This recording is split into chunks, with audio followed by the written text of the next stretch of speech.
Lions TV, we are sponsored by Regal Elevators and Lifts Consultants Limited, a company that is owned and operated by a Millwall fan, just like every single one of the sponsors you can see on the screen, right?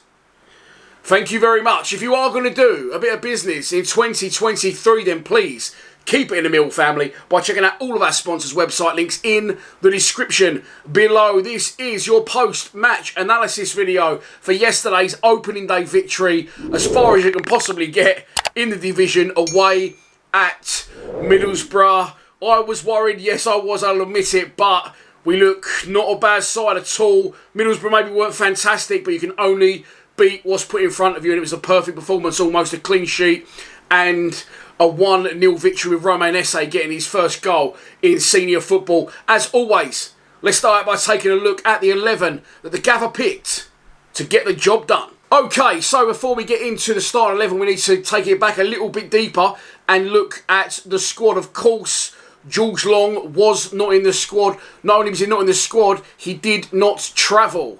So, look, Bolkowski was our goalkeeper. Stellar professional, back-to-back player of the year. Didn't really do a lot to get dropped in my opinion, but stayed professional, always looks happy, always supporting and promoting the club and his teammates on his social media platforms. As I said, stellar professional. George Long has not travelled. That can only mean one thing in my opinion, and I could be wrong, but I'm pretty sure I'm not, that there's been a row. I don't know why there's been a row, because in my mind Gary Rowett has noticed the problem. Some point in between, as I covered in previous videos, him giving Long a contract, a new one at the end of the last season, and right here, right now, we've gone out 2 days before the season started and bought a new goalkeeper for £1.2 million. Long can have no complaints. He's only got to watch back what he's done in the games last season. Rowett has held his hands up in effect by one, giving him a new contract and then going out and getting a new goalkeeper. And I don't think Long can have any complaints. A fair play to Rowett for noticing the problem and then rectifying it. So Long is long gone by the look of it, and I'm sure he might even leave the club now. Hopefully he does. Wish him all the best, but he's not actually standard of football, and he'll probably be a lot happier in a Division 1 or Northern Premier, National League, something. But he's not for us, and we've got a new goalkeeper. And in my mind, the back three looks a lot more settled and confident with the new cat in goal. Here's the starting 11. It was Sarkic making his debut in goal, clean sheet, Bosch. 3 centre-backs, which none of us wanted, but we got, and a clean sheet to boot. Sean Hutchinson skippered the side. I thought he was brilliant, by the way. Jake Cooper and Murray Wallace alongside him. Joe Bryan, left wing back, absolutely flying. Friendlies mean nothing to Joe, but when the league kicks in, it's all systems go for Bryan. Danny Mack made his 100th appearance at right back. Casper North was a surprise inclusion for me, alongside Billy Mitchell, was absolutely outstanding. Must have broke up play 25 times and got involved in our goal. And then Zian Fleming, was he in a 10 behind Watmore and Nisbet, or was it a 3 up front with Nisbet central and the other two doing their bits wide? Tom Bradshaw was on the bench. He had been suffering from tonsillitis. Would have been an interesting decision for the Gaffer to make if he was fit, but good strength in depth. And Duncan Watt was a fantastic player. When they get in the wrong dugout when he got taken off, if you've seen the Mill official social media platforms, but I suppose he'd be forgiven for that. He never got a chance to say goodbye to their fans, and he clapped them as he went off, and he just maybe a creature of habit, and he's gone to sit in the Borough dugout. Lucky for him, he noticed what he was doing, and he ended up in a winning dugout. Look, first game of the season, as in the first 3 weeks and the last 3 weeks of the season, I think you can still get freak results. Middlesbrough finished 4th last season. No mugs at all under Michael Carrick. He's turned them around completely. They made point to the fact that they was without Akpom, who was on the bench after a lengthy injury. There's also an issue with his contract at the club, whether he'll stay or not. Transfer window closes in about 25 days. And of course, Cameron Archer didn't return to the club. He stayed at his parent club, Aston Villa, and now he's trying to crack it with them in the first team. So, yes, they was maybe a bit lighter than what they usually would have been up front. I know a few people that spoke to a few Borough fans, and they was even tipping us for a win on the day, which we got. But that aside, they had a little 10-minute spell sort of between the 35th and the 45th minute where they sort of noticed a little weakness maybe, or something that wasn't going right down our left-hand side, and finding gaps in between Murray Wallace and Joe Bryan. But they looked a little bit for me, and I'm full of praise for Middlesbrough. I think Carrick's going to be a brilliant manager. There for me, you know, as a kid growing up in the 80s and seeing them really kick on in the 90s with a new ground and the Ravanellis and the Janinios and the Emersons, I do regard them as a big club, big city, great fan base. Although I will say this for their fan base. Yes, Stephen, you're watching, not just karaoke songs on the head. There's a lot of you make it generate a lot of noise. But it was like fucking being in the Rat and Parrot in the early 2000s, honestly, if you know what Rat and Parrot is, if you're from Bexley. But look, they need to knock the karaoke songs on the head. They wasn't very intimidating. And I just feel they lost their edge a little bit, as a club, maybe not as a club, but on the day, they looked a little bit, we know they was lacking up front, but the karaoke songs and at the back, they looked a little bit cumbersome. They looked a little bit lackluster. That's a great word which Peter Amora loves. And they just looked a little bit slow and a little bit sort of off the pace, which can be understandable at this point of the season. But I don't know, they don't look like a team that's going to be in and around it. They'll probably go and win the league now. Having said that, getting into the game, I went there in my preview, if you saw it, hoping for a draw, saying, if they got this one out and that one out, maybe we could nick a draw. Within 15 minutes, I thought these are there for the taking. We can win this game. We was brilliant coming forward. Casper Denor involved. Billy Mitchell breaking everything up. Watmore and Fleming, more so Watmore, involved in everything. Driving us forward. Joe Bryan, I thought, was outstanding and composed on the ball. And we created so many chances in that first half an hour. So many chances. The first one I know is Fleming gives it to Danny McNamara. Danny Mac goes down the right, cuts it back. Casper Denor controls it, lays it off to Fleming. And his left foot, it's sort of... That's when you got the defender there as a marker. You use him as your marker and just bend it round him, which he tried to do. It was on his weaker foot. It reminded me a bit of the goal he scored against Stoke away last season, and he just didn't get it right. And I feel that he may feel that he should have hit the target on that one. But that can happen with Fleming. He does miss some, and sometimes he doesn't have a lot of involvement in games, and then pops up at pivotal moments for us and gets us the 3 points. But yeah, listen, we had plenty of chances in that first half an hour with ex-Borough player Duncan Watmore in the thick of it. Drove down the left side, cuts it back to Kevin Nisbet, who pulls off the defender, but he was just leaning back and couldn't connect. And he didn't get his goal, Nisbet. I'm going to cover this now. But he gets in the positions, and it's coming. Once you get one, they'll keep coming.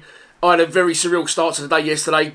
Good evening to Mummy Nisbet, if you are watching, because she pulled me up before the game and said, "I know you. I've seen you on a podcast." And I was like, "Yeah, that's me." And then she continued.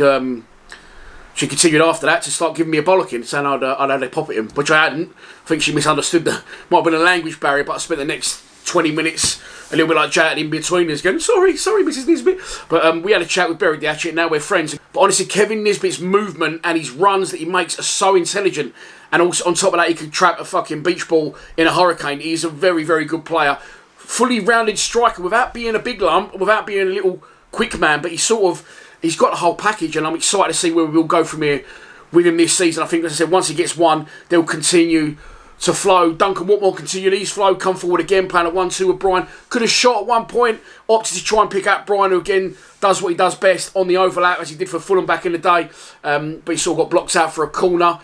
And then Middlesbrough had their little soiree, their little 10 minutes. They actually scored, didn't they? The ball gone out of play. I was finding joy between Murray Wallace and Joe Bryan, and you could see at one point Hutchinson and Murray Wallace were having words about that, saying what the fuck's going on, because Joe Bryan's a fullback. He wants to get on, he needs to get on, he is going to get on whether we want him to or not, because that's the type of player he is, and I'm expecting Gary Rowett would want that, having signed him. But there was little balls in between Murray Wallace and them little pockets, and they was getting him behind, little cutback, and it goes in at Sarkić's front post, actually. Luckily that one got disallowed, so I haven't really got bothered covering it. But they had a little 10 minutes, and we get to half time, and even the feeling amongst where I was sitting amongst the fans, but these are there for the taking. Definitely not the force they was currently last season, and we definitely could be on for 3 points. And what I love about Rowett is, when I get onto guys, he absolutely felt the same, and I think Rowett made decisions in the game that he wouldn't have done at our club, or maybe any club he's managed. I can't comment on that completely, but from what I've seen and what I've heard about him, other fans that he's managed of clubs, comments they've made about his football's boring, he don't want to attack. But I feel that Rowett's definitely developed, and maybe he felt before he didn't have the players to do it, and the players he went to get the job done were just makes it all the sweeter. But look, I'm getting ahead of myself a bit. Second half starts, again we have chances, we really start to turn the pressure up, but we don't capitalise. And what more, I love him as a player. I think he's brilliant for us. I was excited when we signed him, I've covered that. But it just, sometimes, my mate said it now, I know you see something, you can't unsee it. I can't unhear what my mate said. Every time Watmore goes through, that voice is in my head of my mate saying he needs to get his fucking head up. And he doesn't, a lot of the time, he's head down, and he's great, he's creative. he's direct, he's determined, he's confident. But if he just get his head up on that final ball, then he'd be even better. And he didn't do that on a couple of times. Him and Fleming picked wrong balls. There was another time Billy Mitchell put a great ball through via Watmore to Nisbet. Nisbet again tried to turn on the keeper and shoot, and it's blocked again. A good save from the keeper. They paid £3 million for him from QPR, so we can't have any arguments there. There's another one, Joe Bryan snatch out the far post. Another one for Nisbet that got blocked. And with Fleming sort of in and out of the game, but Watmore very much in the thick of it, where they started sort of making the wrong decisions, or our final ball just wasn't right. I don't know whether it spurred Middlesbrough on or what, but the game really opened up at that point. And then I went from thinking these are there for the taking to this could actually now go either way. I said Billy Mitchell earlier was brilliant. He must have intercepted the ball 20 times.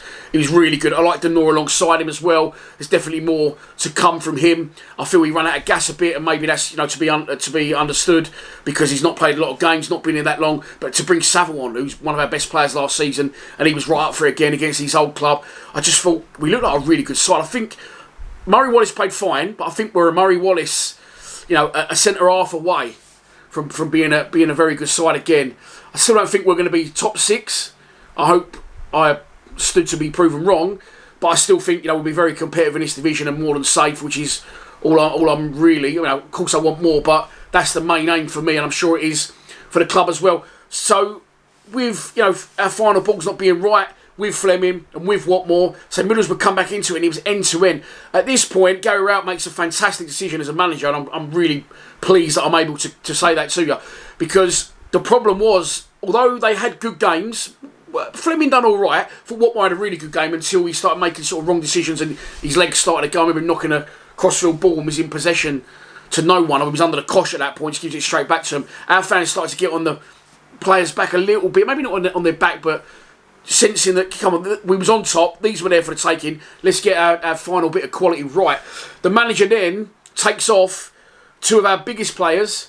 2 of, if you had to name our 5 biggest players, I'd probably name those 2 in it, Fleming and Watmore. Of course, Fleming, club record signing. Watmore came for a lot of money, I would have thought, at the back end of the last season. They are first team regulars nailed on. He takes them off, and he doesn't do it when we're losing, to throw on SA and Amaku to try and chase a game. He has confidence in his what he's seeing. He has confidence in his players. And to take off Watmore and Fleming, although they played well to that point, we're starting to fade slightly, the pair of them, I felt, at that point. My mate said to me, it's a big decision, but it's the absolute right decision. He brings on Amaku and he brings on SA, 2 completely, not seen a lot of them. And I'm not talking about on the pitch, I'm talking about their personalities. But having seen what I've seen post-match now from Millwall on their social medias, Amaku is an angry, determined guy, and I'm not saying that as a bad thing, I'm saying it's a brilliant thing. That slow-mo they did of him, come on to the fans, he is determined to go places, that guy. It's written all over his face, whereas SA just seems like he's there for a laugh. That's because he's super talented and he plays with a smile on his face, and he's just over the moon to be there, living his dream, and it's absolutely refreshing and brilliant to see. Rowett brings him on. I'm pretty sure the message, if what we've seen in pre-season was wanted to be continued, was get the ball to Amaku, and Billy Mitchell does just that. Amaku goes down the wing. We was right over that side. It looked like he was second best to get there. The defender dives in, yes, but what Amaku does is, not only does he ride the challenge, he sort of flicks the ball up, which is brilliant, because 9 times out of 10, knock it down the line, defender comes across, Danny Mack does it very well, knocks out of play. He flips the ball and hurdles the defender into the box, head up, and I thought he scuffed the cross at first. I've not got much confidence in us. I thought he scuffed the cross. SA pulled off at the far post, left foot, across the box. Very simple ball, but on the floor, just make sure it gets to the area you want it to get to. And then, as SA opens up his body, I honestly thought, fuck me, that's going miles over. He had done one off his knee about 10 minutes before that, and I was thought, what was that? And it just went flying over the bar. But he's cool, he's composed, and I said before that I prefer Maku to SA at the moment, and SA will grow into it more and be an unbelievable player in this division, if not higher, because he has no end product, in my opinion, and that is what I fucking wanted Romain. That was absolutely sensational. I always say in my videos as well, I was thinking this back today, I was right behind that when that went in. I wasn't right behind it. We was on the opposite side to it. It was at our end where the fans were. 950 something of us travelled up. I got back about an hour ago and it's fucking 6 o'clock at night. But look, it was well worth it and it was an absolutely brilliant strike. It's one thing, you see it go in. Again, I thought it was going to go miles over. Even when it's travelling, I thought, that's over. It was still rising when it hit the absolute top corner. And as I said, when you're behind it, you can see. But when you're on the side, you can't. And I thought, when I watched that back, I bet it hasn't gone right in the top corner. I bet it's sort of gone in the middle of the goal, but high. And it wasn't as good as I originally thought. It was actually better than I first thought. Fucking brilliant strike. And just to see the smile on his face, he's a little bit like, and he should do, because he's that good, but he can't believe his luck. You know, he's amongst it. Our players don't run up and give it a wee, give it the clop today after the game. And our fans were absolutely at his beck and call after the game. Fucking amazing. After that, we didn't really look in danger. Of course, they pushed without much joy. We looked very solid at the back. Sean Hutchinson, hold my hands up to the skipper. I've not been derogatory towards him, but I definitely feel that he's coming into his latter stages of his time in the Championship and at our club. But I thought he was fucking sensational. The skipper, that makes some really important challenges, last-ditch ones as well. And we saw how comfortably Ryan Leonard coming on at left wing back. Done well. We've got really good strength in depth. We've got a lot of experience and a great mixture of youth as well in the squad. The goalkeeper quickly, I haven't covered him. He can catch a ball, can't he? And he can save basic shots and take basic crosses. Yes, I have noticed he can't really kick the ball very well. Can he from back passes or from place kicks? And I always say that I used to play as a kid, obviously not to that fucking level, but I was good, but I couldn't kick the ball from a place kick. And the teams used to line up at the edge of the box because they knew my goal kicks were going to be an opportunity for them to attack us. That doesn't happen in men's football. Okay, his place kicks aren't great, but it's not a deal breaker, is it? It's not a deal breaker in professional football. You're not going to cause that much grief for yourself by, a place kick not being as good as George Long's are, for example. And George Long has got a fucking fantastic, massive long kick with his left foot and his right. That I can give him. But didn't really help our team out in any way other than maybe getting us out of the pitch a bit more. And I'd rather have a goalkeeper that can do the fucking basics. And Sarkic is the most confusing man in the world because he's from Montenegro via Grimsby. And I had an interview with him and he talks like he's fucking educating Eton or something. Don't know, but look, I'm happy he's here. 1.2 million. The defence definitely looks a little bit more assured and confident, I felt, with him behind them. And he gets his clean sheet on his debut. And we get 3 points on the board on the opening day of the season. What was all the fuss about? I don't know. Great weekend. Really good weekend. Long way home today. I always think you're best off to fucking stay overnight and come back the next day. I have to anyway because I'm not loading videos till late. But I don't know. That was a long old slap today. It might be best off getting it done pissed in the day in the back seat of someone else's car dribbling with a can of Fosters in your hand. Who knows? Don't even drink Fosters. But look, that's your post-match analysis done.